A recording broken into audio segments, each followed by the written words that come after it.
Salut tout le monde, la capsule de la semaine. Cette semaine, la question est la fameuse fenêtre d'1 heure en entraînement.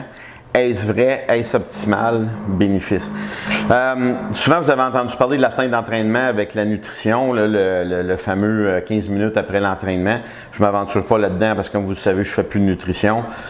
Donc, si vous voulez faire de la nutrition puis vous voulez quelqu'un qui est quand même assez avancé là-dedans, je suggère Mathieu Bouchard puis Mélodie qui ont l'Institut AAT. Donc, je suggère fortement ces deux personnes-là.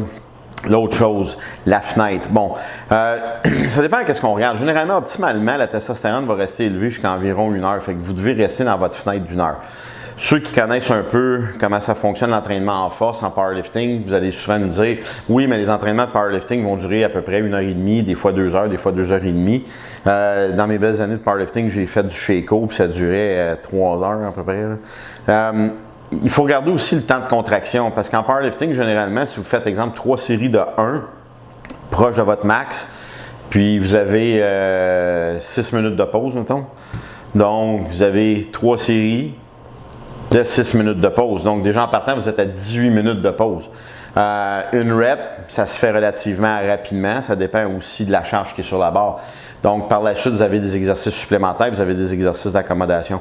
Donc, il se peut qu'en entraînement en force ou en strongman, et c'est pas rare de voir des entraînements de ce type-là de 1h30 puis parfois 2 heures. Les strongmen ici s'entraînent le samedi après-midi, arrivent autour d'1 heure, puis généralement, ils vont partir autour de 4 heures. Bon, là, vous allez me dire, c'est 3 heures d'entraînement. Il faut penser à une chose, ce n'est pas 3 heures qui sont actifs. Ils vont faire un événement, on appelle ça un event training, donc ils vont faire les rushs. Par la suite, quand les rushs sont finis, ils vont faire le yoke, ils vont faire le farmer's walk. En powerlifting, des fois, on fait des entraînements d'équipe, donc ça va être une journée bench, une journée deadlift, une journée squat. Donc, tout le monde s'aide à aller chercher soit un max effort ou aller chercher un max effort au bench, au squat ou au deadlift, peu importe. Mais par la suite, on prend des pauses qui sont très, très longues. Donc, nos pauses peuvent averager du 5 minutes à 8 minutes, c'est pas rare.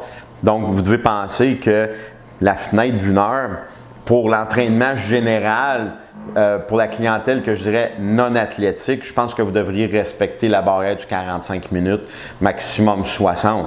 Pour un athlète, c'est très difficile parce qu'il y a beaucoup de facteurs, soit extrinsèques ou intrinsèques de l'athlète qui vont rentrer en ligne de compte. Certains ont une capacité de récupération qui est très très bonne, certains ont une capacité de récupération qui est beaucoup moins bonne. Donc, il faut être capable en tant qu'entraîneur de gérer ça. Et vous ne pouvez pas faire des entraînements non plus de 3 heures à toutes les semaines. Ça peut être un événement dans la semaine. Je vous dirais qu'en powerlifting, un entraînement moyen va durer environ 1h15 à 1h30. Ça comprend les pauses aussi. Donc, clientèle régulière, en bas d'1 heure, clientèle athlétique, ça dépend de votre athlète. Sur ce, restez fort.